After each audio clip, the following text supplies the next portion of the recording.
Hello, everyone. Welcome to another edition of the It Doesn't Matter podcast. We have myself, Strapfacts, and we have...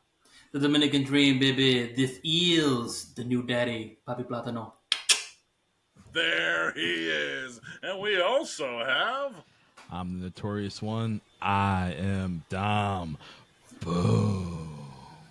That's right, and we're here to discuss the Money in the Bank pay-per-view, and it was still called pay-per-view from 2011.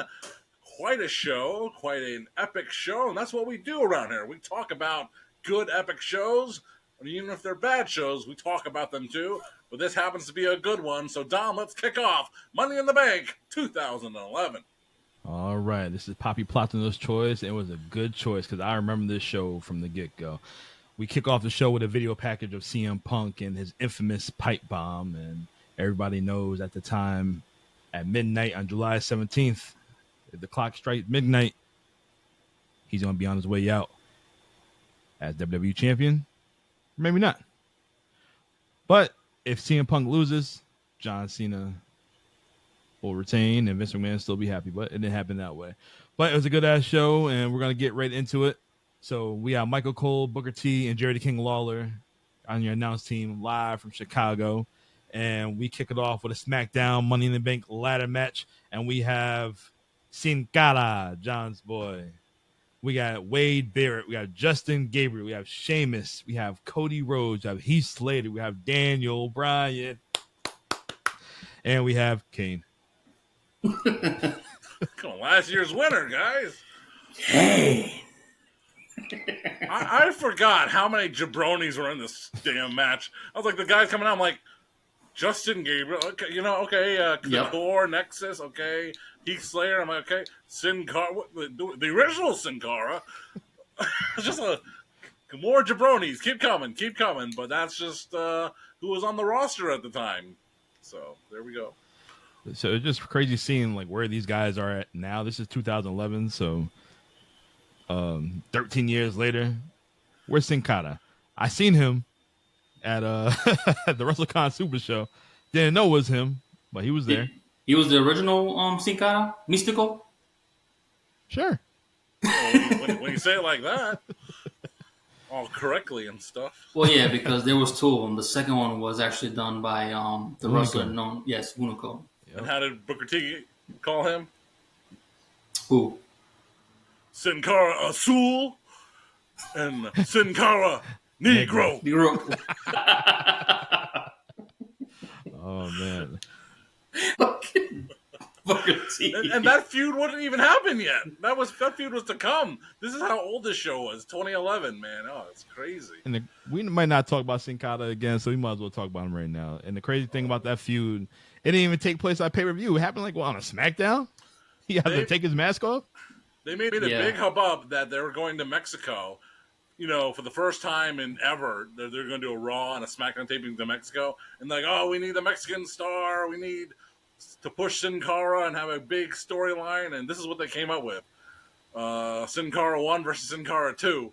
And it just was not getting over. And even Alberto Del Rio, this was his year, And he was the champion. I think at that time they went to Mexico, I think he was not the champion. It was a booking nightmare back then. And you know what? Believe it or not, you guys talk about periods of time when you were not watching wrestling and you quit wrestling. Randy can attest to this. I quit wrestling too for maybe like a month, not too long, maybe like a month or two. And this was in 2011, around the time where the Awesome Truth just came together, the Miz and R-Truth, and Triple H was the COO with the long ponytail hair, and he was doing a terrible job. That was true to life. He was doing a terrible job. The product sucked so bad. I stopped watching because I was like, this is bad. It's just awful stuff. Even though he was a COO, he was still under the thumb of Vincent. That's right. Kennedy. If he didn't go with it, that's how it was. So unfortunately, it's like a head coach. You either give the guys the credit when everything's looking good, and then when everything goes to shit, you take the whole blame. So, I mean, yeah, it's like everyone says, if the old man doesn't want to go with that certain idea, it is what it is.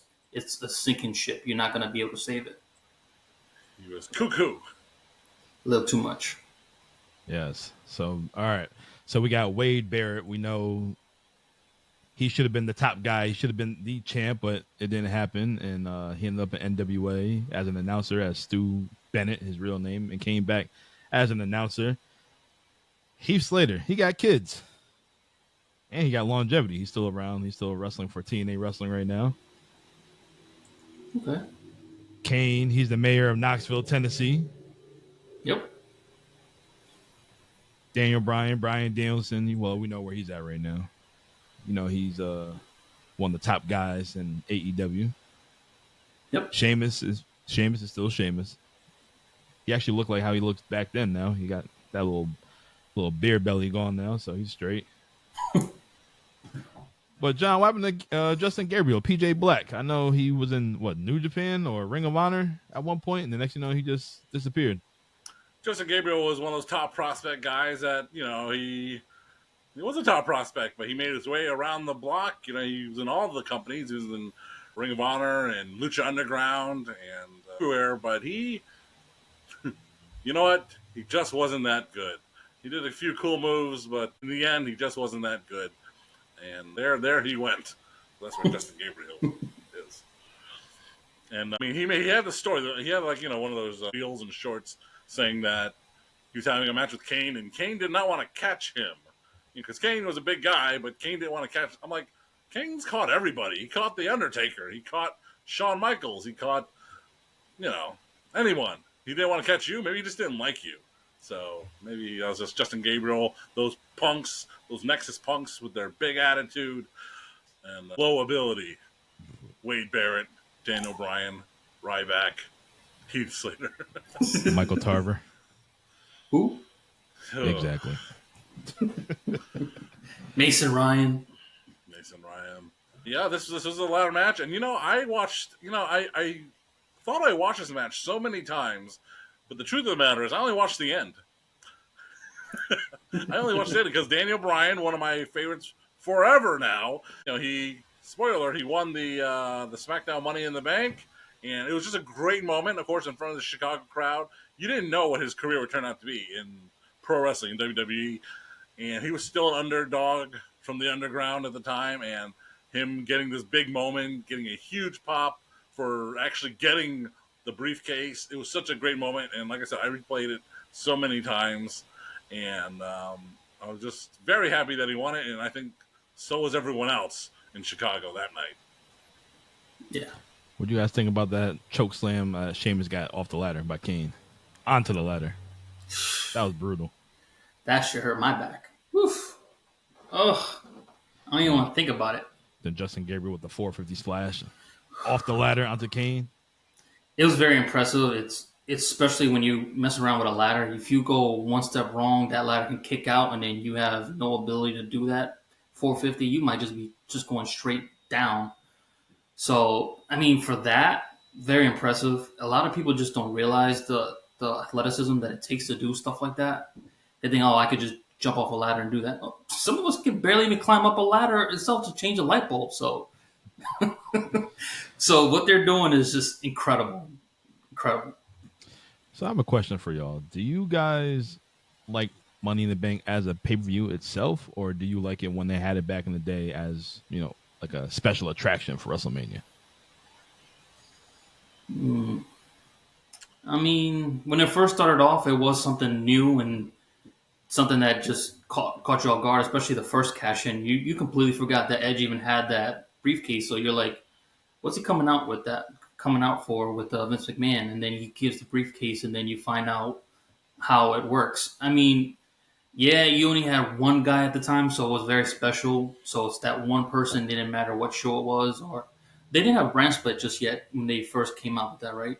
It was just the World Heavyweight Champion, or what, the Money in the Bank? Yeah, original concept. I believe there was a brand split. I want to say. Okay, so there wasn't like a specific brand he can cash in. No, I believe it was just a. Actually, in the first one, it was at the WrestleMania 21 in Los Angeles. Chris Jericho's idea, allegedly, and I think that was Raw only. So Edge did win that first one, so he was a Raw guy, and he cashed in on John Cena as a Raw wrestler. So I think it was just whatever brand it was on. But there was definitely Raw, and SmackDown at the time that it came out. But it's one of those gimmicks. It's kind of like the King of the Ring, maybe just run its course. It was a concept, a main event level concept to put at WrestleMania. It kind of grew beyond that, graduated to its own pay-per-view. And now it's just a common thing.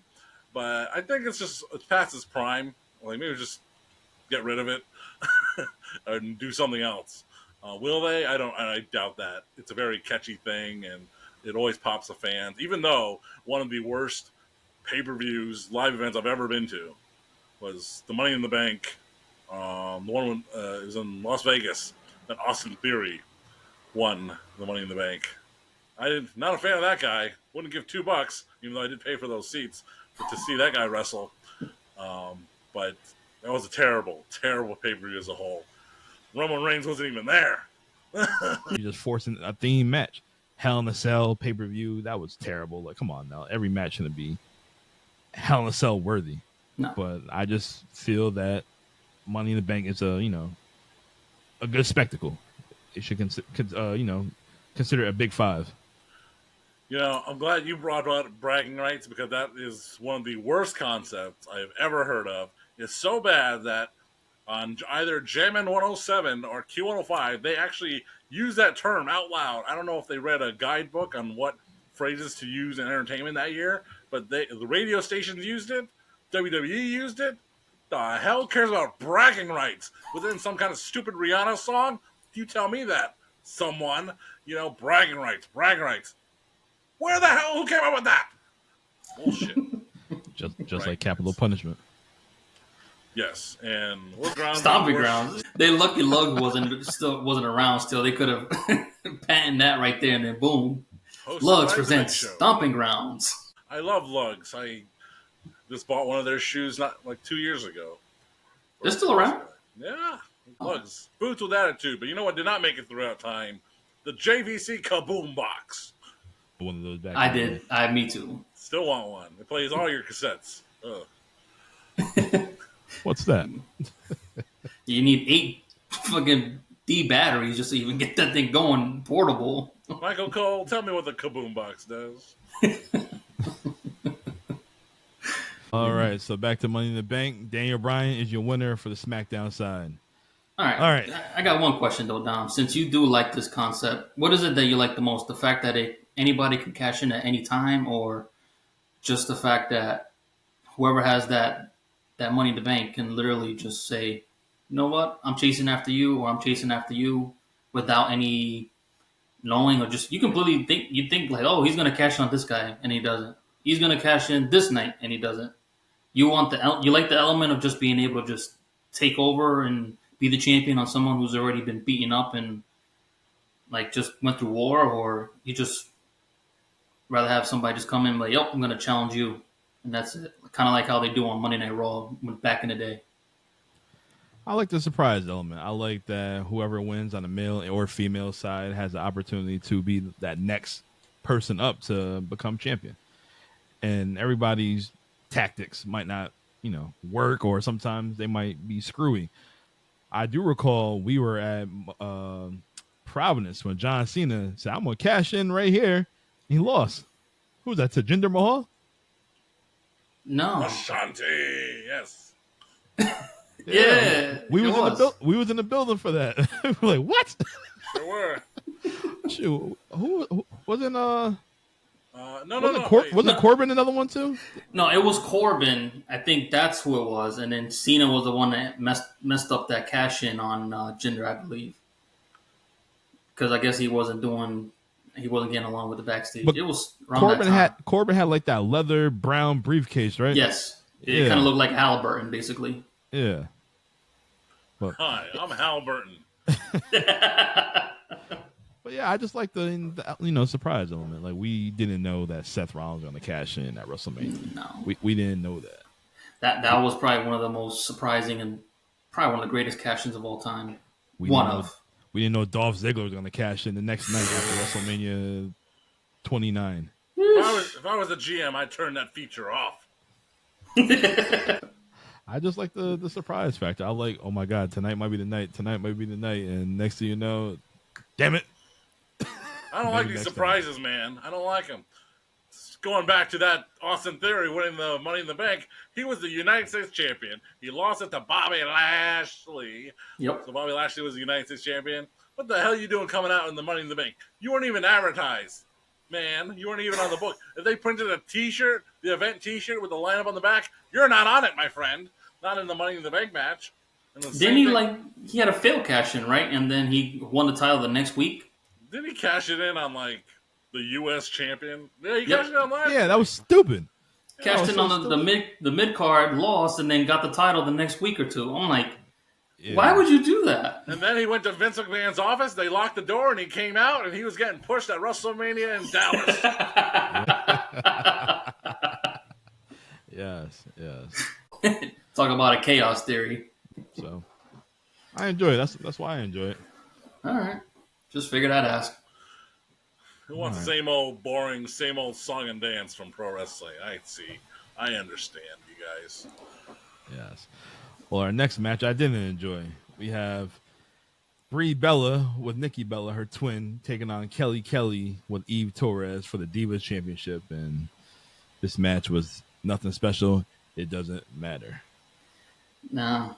I mean, I did watch just because I wanted to see the difference between the women's wrestling compared to now. It wasn't bad compared to what we were so used to at that time, but it wasn't great compared to what we're watching now. So I agree. It's not one of those matches you can sit there and watch, but you can skip it. But it was decent enough. I had the same morbid curiosity that Papi Platano had. I was not in the, it was just playing on TV. I left the room, because I still have the cheap Peacock where there's commercials. so, I'm out, and the whole match takes place, and by the time I come back in, I'm like, it's over? It's like, shit. So I actually did rewind it, and I watched it because I do like Kelly Kelly at the time, and she certainly has thickened out from, being 20 years old or whatever at the time. But yeah, it wasn't absolutely terrible, and it wasn't great. It was just a spot on the show, and that's what they strive to fight against. Let's do more, let's do better, and they certainly have. But Kelly Kelly walking out there with Eve, who was the champion. I guess they had some shenanigans with the Bella twins there earlier. Yep. And I was trying, I was pretty positive I could identify which one was Brie and which one was Nikki before she got clotheslined from hell in the chest and things swollen up. But I couldn't. They were still quite the twins back then, in my opinion. I could tell at the time because maybe I was watching too much Total Divas, and maybe I realized, all right, you could just tell, Nikki's face is a little more fuller than Brie. Cheese. You just call her fat. We're gonna get canceled. Yes. Well, you know what? I did the best part. That whole little 3-minute match they had. Nikki Bella said to Brie, "How do you lose to her? She doesn't even eat." Yeah, I caught that too. I was cracking up. I was really cracking up. We're seeing the start of the Hall of Pain right here. Yeah. And I just wish that the Hall of Pain character lasted a little bit longer. But Mark was getting busy in this match right here. Yeah. He dominated the whole match. He was impressive when they was outside in the ring and Big Show was leaned up against the stairs. Mark Henry with a drop kick. I've never seen Mark Henry do a drop kick before. Maybe he just fell, but it looked good though. It just shows another side of Mark that we don't see, his athleticism that a lot of guys don't appreciate. I think there was videotapes of him back in the day when he was in the Olympics where he was dunking a basketball. And he was 300 plus at that time too. I'm 6'1", 2 some change. I can't dunk a basketball. That's very impressive. Donuts. Damn right. Tomorrow. Never miss.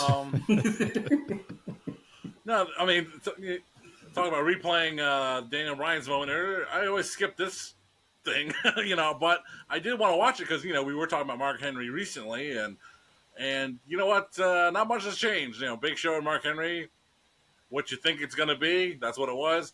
Except for this time, what was different was the elongated injury angle that took place after the match. Oh boy, killing time. But it was just a little too long for me in the injury angle for me. Ow! Get off my leg. So basically, like I said, Mark dominated the whole match. Hit him with the world's strongest slam. They hit him with a splash. Boom. Mark Henry's your winner. But after the match, Mark basically Pillmanized the Big Show, put the chair on his ankle, one of the top rope, and splashed it. And yeah, then they brought out the gurney. Like, what the hell? You put his big ass on the gurney. Let's see what happens. Yeah, so they brought out the cart and then put like the big ass cast on him, and that was it. Big Show crying like always. And, yeah, that's what I do, Mark Henry. That was dope. Yeah, that was dope.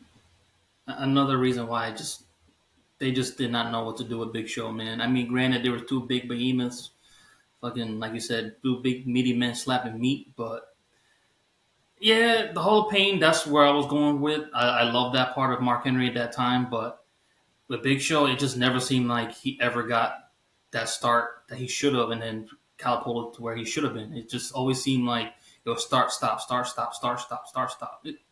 Eventually, those breaks are going to wear out, man, and there you go. The leg just gave out. So, I don't know. I hated the way they treated Big Show all these years. I never felt that he ever got his just due where he should have been. But at the same time, as a Giant, you're only going to be there so many times, and you don't need to be shown every single week. You're an attraction, unfortunately. You're not really like a everyday guy that we want to see because it just makes you not feel as special. This match stinks. Wow. You didn't really enjoy Mark Henry getting busy? Let me watch Kelly and Brie Bella one more time. 3 more times. She doesn't even eat. But our next match is for the Raw's Money in the Bank.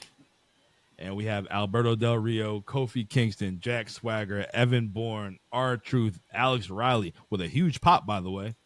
Yeah. The Miz, and Rey Mysterio. All right, John, we might not mention him again. Where in the world is Alex Riley? Alex Riley, we should start a list. Someone keep track of how many guys is John Cena responsible for not pushing. I mean, hey. Say it to my face. All right, Kennedy.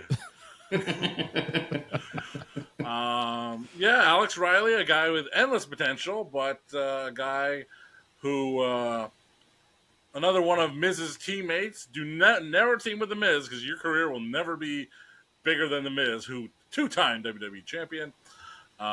Grand Slam.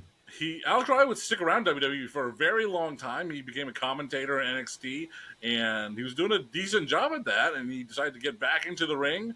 Silent Rage, Alex Riley, and they got rid of him. And it's a sad thing. And he was just one of those guys that did not love professional wrestling. He's just like, you know what?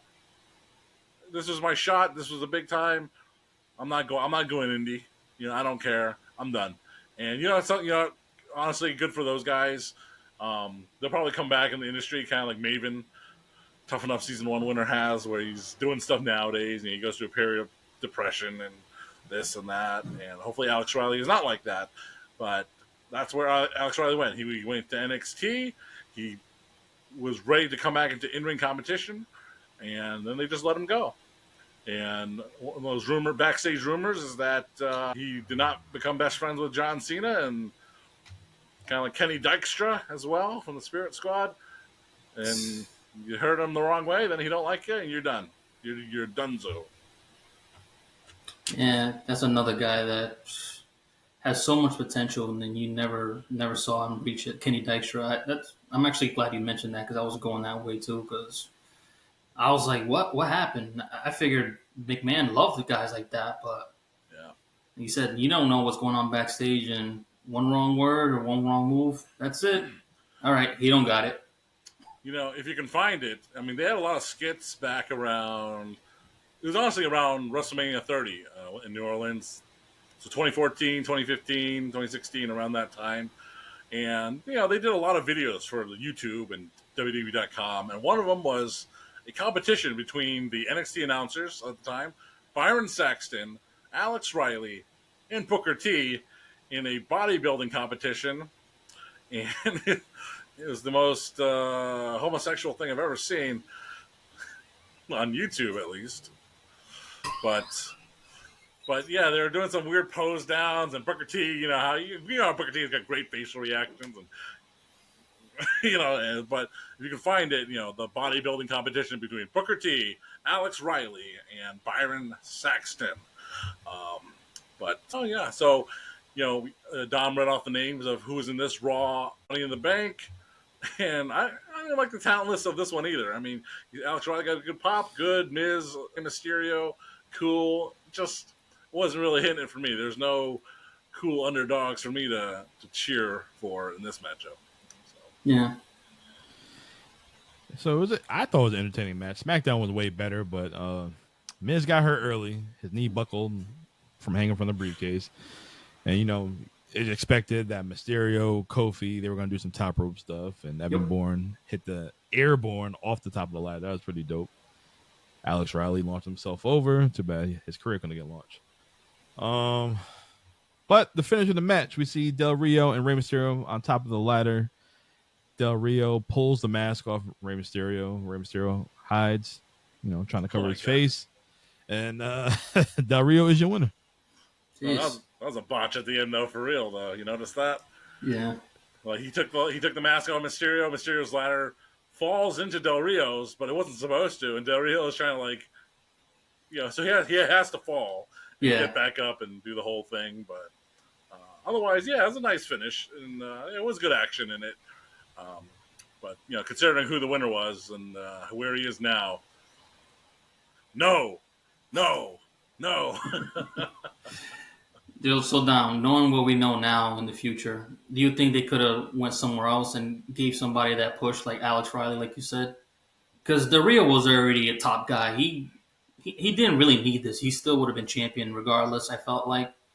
But if you're going to say make stars, make somebody new. Like, make somebody you hear the crowd. It tells you a lot. They always talk about, we listen to the crowd, we give them what they want. The hell you did. Just like that. Not at that time in 2011, but Del Rio, they're just pushing to the moon because earlier, like 2 months ago, he fought Edge at WrestleMania for the title. Yep. Won the Royal Rumble in Boston, which we was at. WrestleMania, we was at as well. And later on that year, I think he won the title from a cash in, right? I think so. I think he cashed in on CM Punk. Yeah, because they was trying to push another Hispanic male besides Rey Mysterio, so they trying to make him another top guy.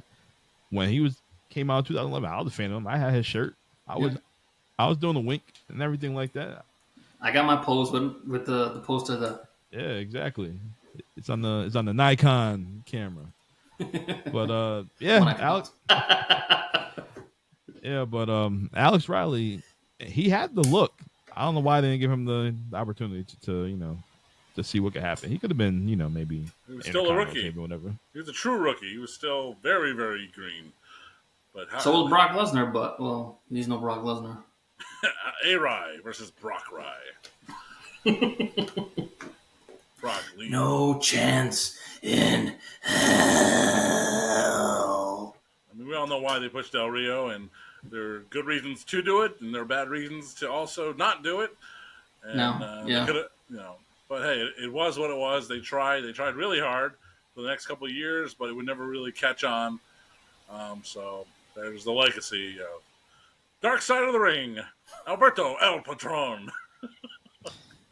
It's crazy. They've always tried to hit that Hispanic market and can never find that guy to stay on. I mean, someone who they should really push for right now, if they're really trying to hit that market, is Andrade. That's the perfect guy. He's good looking. He's got the body. He can wrestle. He can wrestle luchador. He can wrestle main event style. He is that dude, and he's got somebody else behind his back that's gonna help push him to that moon. But it's the guys up top that need to see it. I don't want to hear this bullshit that he doesn't speak good enough English. You're a global fucking company. Learn how to translate this motherfucker. F-bombs from Papi Platano. Damn right. Para mi gente Latino.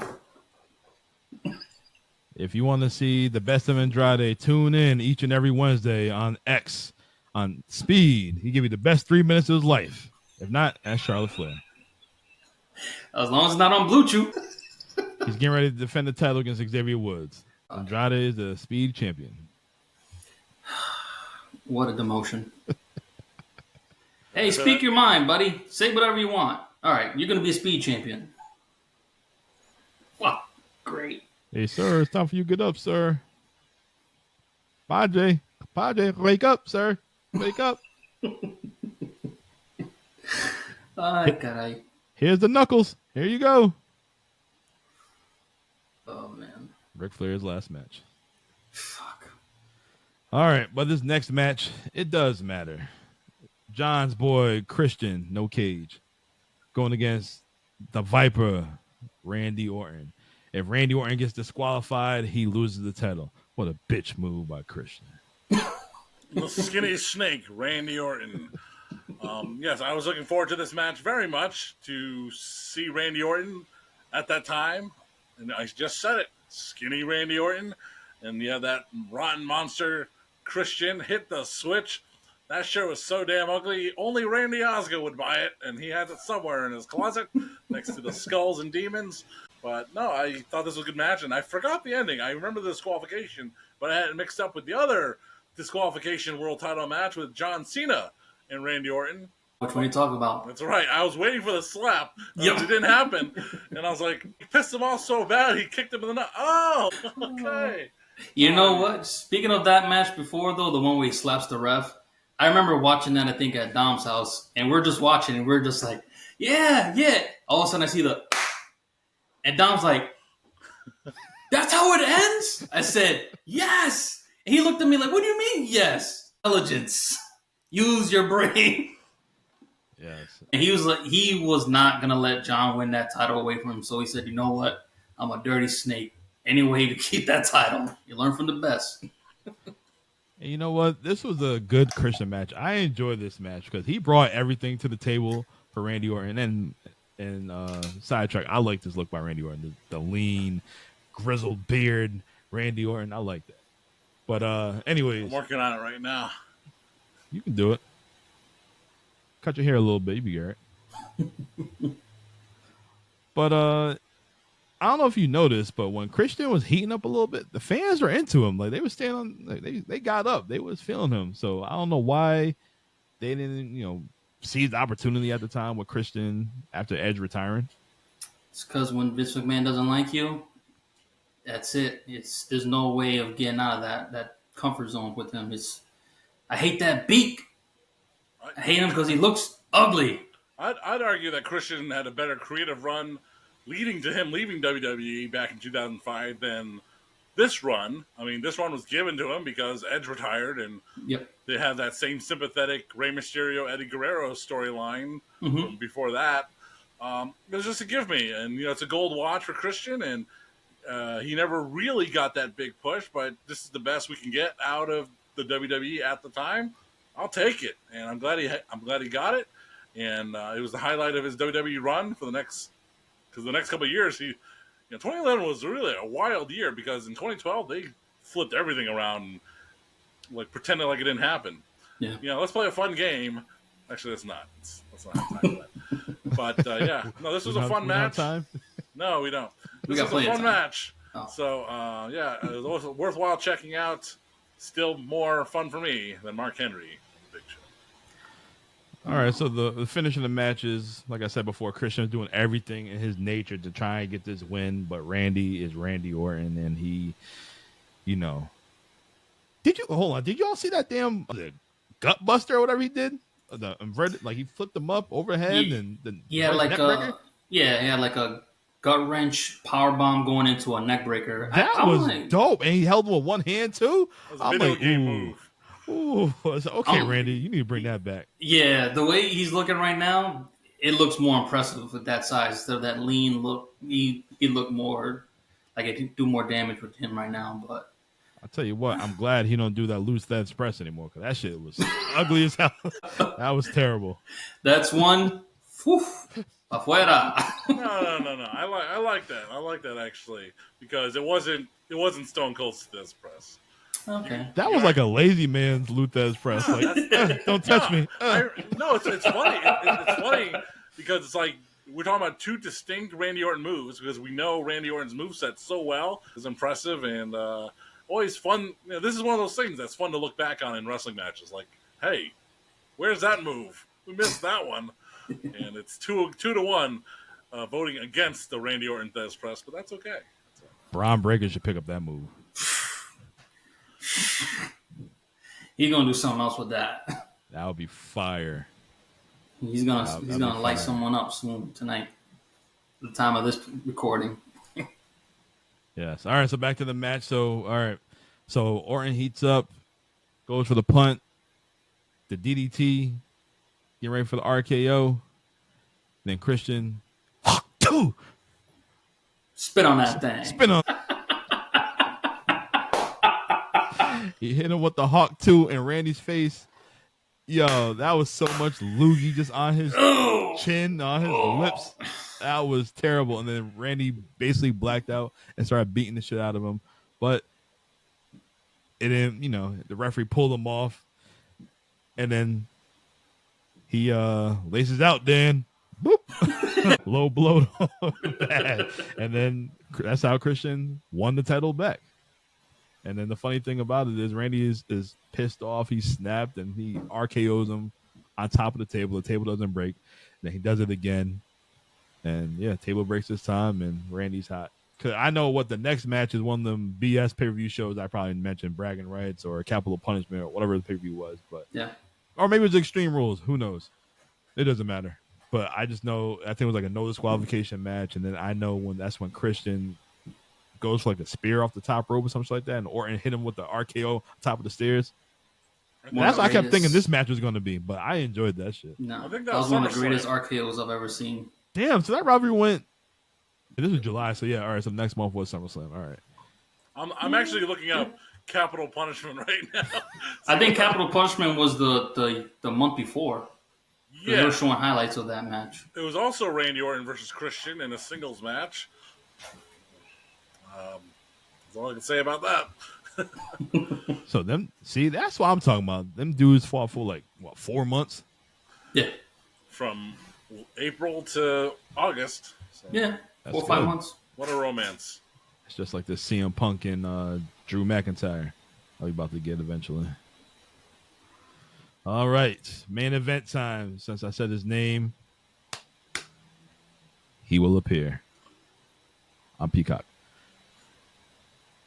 But in Chicago, Illinois, we have the hometown boy. We have CM Punk taking on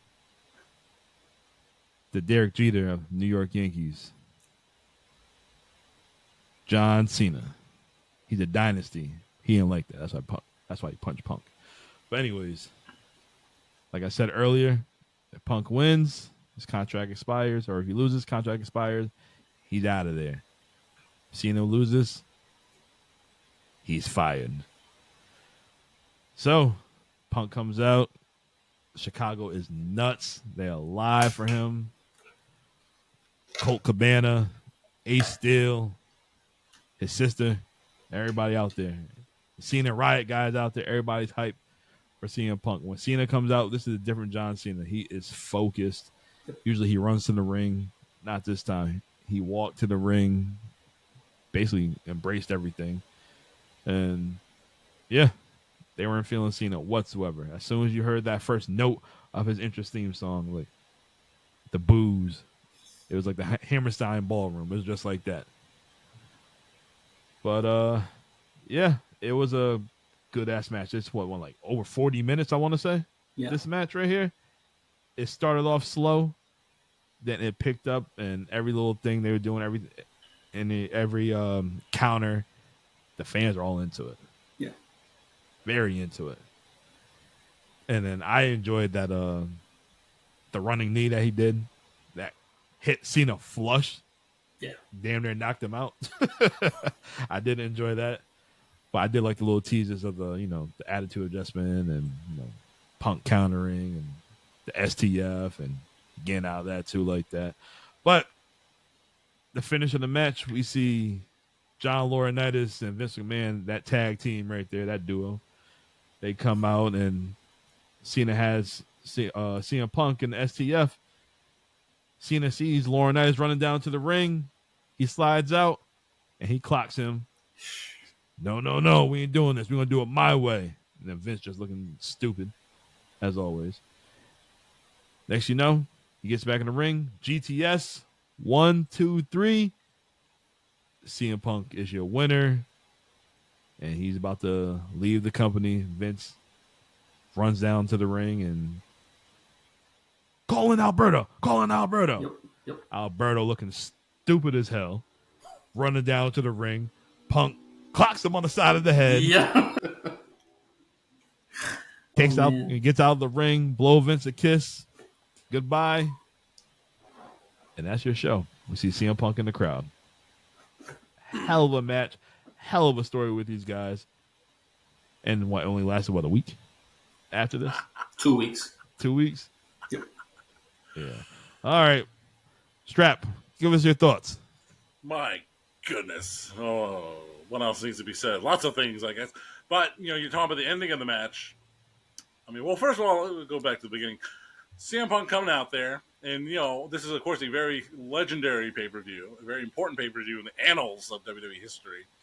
And CM Punk coming out there, not to the cult of personality, you longtime WWE fans. You want to hear that song, but you get the old one. You get the Straight Edge Society original CM Punk tune. So you get that. That's kind of a stark contrast to everything. But I guess you could also say it's the last time you'll ever hear it, so that's also special. And he comes out with that new T-shirt, a T-shirt that I have, not the exact one, but the replica that they sold that summer. That was probably the hottest T-shirt since the NWO and broke Smoking Skull Steve Austin shirt, probably the hottest shirt in history. And I still have it. It fits kind of funny. But we're talking about the ending of the match, and, as Dom was going through it, man, you have to pay attention to all the little things. Like, Vince McMahon sends out Johnny Ace to go do something. John Cena stops him, knocks him out. And John Cena just jaw-jacking. No! If he's gonna win, he's gonna win on his own! Shut up! God damn it. And Vince's facial expressions the entire time.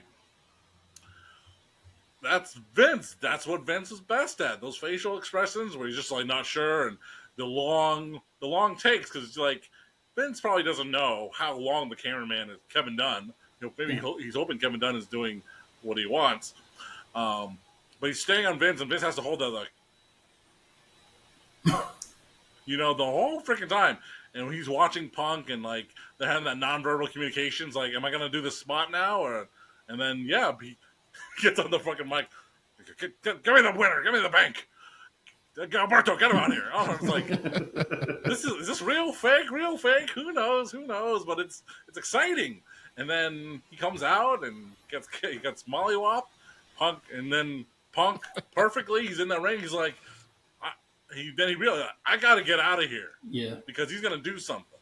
And then Vince is like, he's going to chase him. He's going to chase him. No. And he does the kiss, runs through the crowd. End of the pay-per-view. Holy smokes. I mean, if you ended the show, the show did end, but you ended it right there. My God, it was just an incredible moment. Please don't look up the aftermath, but just live in the moment as it was. And it was such an incredible moment and important thing, and just a marvelous ending to that pay-per-view. It's all about CM Punk, and you can see why they keep going back to Chicago, and he keeps getting the reaction he does. Yes. Platano, what are your thoughts on this match? I gotta agree with Strap on all that, because that match, I was already a CM Punk fan, but the ending was such a surprise to me because of all the shit that was going on, that they were saying that he's not signed, and if he leaves with the title, they can't let that happen. They were basically doing like a Brett Screwjob, and I was not for it. I've already seen it once. I'm not going to see it again, even though we saw it with Natty. Stupid. But again, that crowd was going nuts. And then the way they ended it with him winning the title, and then not even letting Alberto cash in on him, that was even better. It just made the crowd love him even more. So CM Punk will always have Chicago in his heart, and Chicago will have him in his heart too. So one of the greatest pay-per-views of all time, one of the greatest endings to a pay-per-view of all time, and probably one of the greatest rivalries of that time. I guarantee you, Cena will definitely say that CM Punk helped him make Cena even more. So, or Punk otherwise. Those two, Cena's had so many guys that he's had rivalries with, but it seemed like CM Punk brought him up to a different level that no one can ever compare to. It's when you hear Cena, you think CM Punk. When you hear CM Punk, you think Cena, especially Money in the Bank 2011. So I have a question for y'all, but before we close the show, I'm gonna tell you what the show is for next week. We're gonna talk about Bash at the Beach 1994. That is my choice. This should have been the main event at WrestleMania 8, but it's taking place at Bash at the Beach 1994. We have Hulk Hogan with Shaquille O'Neal and Mr. T in this corner taking on the Nature Boy, Ric Flair, and Sensational Sherry. We also got Stone Cold. Oh, I take that back. We have Stunning Steve Austin taking on Ricky Steamboat for the WCW United States Championship. And we also have Pretty Wonderful of Paul Roma and Paul Orndorff taking on Cactus Jack and Kevin Sullivan. Next week, taking it back to 1994. It's going to be a good show. But all right. So my final question for you guys for this show, for Money in the Bank 2011, this show does matter. I seen this on the internet the other day. Erase one from history.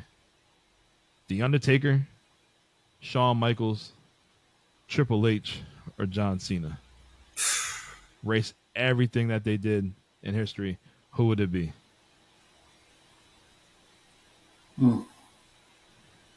It's a tough one, and I was telling Rose this. I said, for me, it would have to be Triple H. The problem I have with that is that, okay, so how I'm thinking is like this. Instantly, I would choose The Undertaker because a lot of, I mean, he's had a long career, but he's also fought everyone. He's like this. You could almost use the same answer for Triple H. He's fought everybody, but the majority of Undertaker's work, I don't want to watch again. It's him being the dead man. It's like, that's not entertaining, to watch for me, in my opinion. That character, that gimmick, he played the gimmick well, but athletically, I don't want to watch those matches. Shawn Michaels, highly athletic. John Cena, highly athletic. John Cena, I not a big fan of his work that much either, but he was also the same thing. He was in a lot of great feuds. And Triple H, also like the Undertaker, runs the gamut. He wrestled everybody, so you can't erase Triple H because then you'd erase those matches as well. And wasn't there a fourth one? Also erase DX. Shawn Michaels, Triple H, Shawn Michaels, okay, Undertaker, and John Cena. So Shawn Michaels, yeah, I mean Shawn Michaels, great wrestler, of course, but he has his career cut short those couple of years. So those moments, those matches, and those moments, Triple H has had a lot of those matches and moments. Shawn Michaels would have a lot of more of those good matches. So I could not erase Triple H, but playing the game, as it were, if you had to pick one, no, I'd because Undertaker's later part of his career was different. He wasn't purely the dead man, the gloves and the urn and pallbearer. Because his later career was so great, I'd have to ixnay John Cena. Wow. So, I heard that. Was that the cat? If you get rid of John Cena, you getting rid of a lot. CM Punk, you getting rid of Edge cashing in. You get rid of a lot of the aggression. Yeah. It's tough. If you want to expand this question, you say you'd almost have to write out, these are the 5 matches that you regret losing because you picked this guy. If you pick The Undertaker, write 5 matches that you regret that, or to make it easier, because you think people remember positive things, is that if I pick The Undertaker as a guy to erase from history, write 5 matches that you would save. Right? That'd be easier to do than to say than whatever else I said. I can name that. Like John Cena. If I erase John Cena, what 5 matches moments would I save from being erased? Oof. You know. Oof. All right. So, what 5 moments or matches would you save for Triple H? Say if I eliminate Triple H from history, Yes. and I would save 5 of his matches. Well, I already had this one answered in my head. Is that the first match I would show a person who doesn't like wrestling is one of my favorite matches. Him and Stephanie versus Kurt Angle and Ronda Rousey. Yeah. Like, I love that match. Hell, hey, how about that? So I would say that's a match I've watched many times. Let's see. So, well, that's just one. 4 more. Stuff. It doesn't matter. Chris Benoit, Shawn Michaels at him. That's the next WrestleMania 20. Him and Batista at 21. That's another good one. So there's 3. What about you, good partner? food for What do you thought. say? Good food for thought. Write it in the comments. No one. I mean everyone. Man. Now, if I eliminate Triple H, I'm getting rid of NXT as well. Because that's all his work, too. NXT, DX, it's all gone. Him and Bryan at 30. Oh, see right there. I can't eliminate Triple H. Him and I just Sting. can't. I'll eliminate that. You could delete that one. I'll delete that one. That one I'm too. not saving for shit. I liked it too much. I like the fun of it too much. It's tough because, I mean, Bret and Shawn will always be that rivalry I'll go back to and I love, and I can't get rid of Shawn. As much as I can't stand him for what he did, and I'm always going to be a Bret Hart fan, I got to have Shawn, man. You got to have that yin to your yang. So Shawn's staying, Triple H is staying. And honestly, I might get rid of Taker. I know the latter of his career was the better part of his career, kind of like Shawn was, but and it's tough because I love Taker, man. You lose so many moments with Cena. You lose him just the first match he had with Kurt Angle. I don't want to lose that because you're starting to see like a beginning of somebody. You see this match right here, which is one of my favorite matches he's ever had, ever, especially with CM Punk. You lose, The Rock. AJ Styles versus Cena when he won 16. The Rock, which were pretty good. They weren't bad. They weren't great either, though. But you lose that. You lose Ricky Stenicki. I'm not losing that. I'm kidding. I'm not losing the Undertaker because you're gonna lose Mankind. You're gonna lose Kane. You're gonna lose his appearance at WrestleMania 40. I'm losing Taker. Just Hey, they're all in that match. Yeah. Only reason I'm eliminating Undertaker is just what else? Like they're not really doing anything else with the industry right now. I know he's got his dead man thing that he explains the industry nowadays, but Shawn is doing his thing with NXT, those kids, and he's bringing them up right. Triple H is the one that started the whole thing, so it is what it is. And then, like I said, Cena's got so many moments that just eclipse almost anyone's career. It's hard to take. You can't eliminate anybody personally. You can't.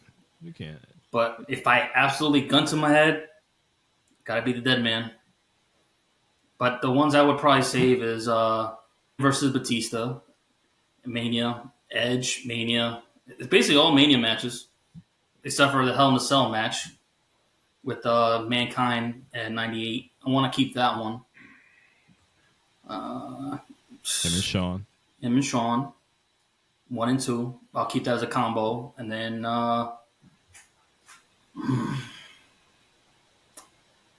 man.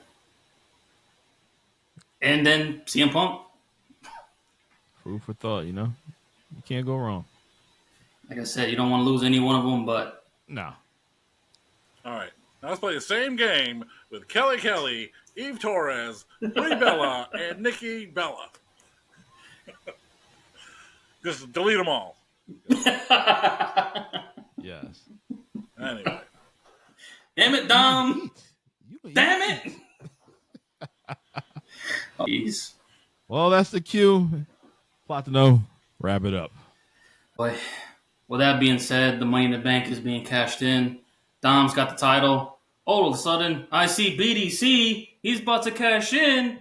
He's failed at the cash in. Dom's going to New London's beach because we're having a bash this week. See you next week on It Doesn't Matter podcast. I am Papi Platano. I am here with the Notorious one. And I also have Mr. Pochoda, John Lee, Strapfacts. Don't break your arm on that shoulder. We will see you next week, fellas. Ooh.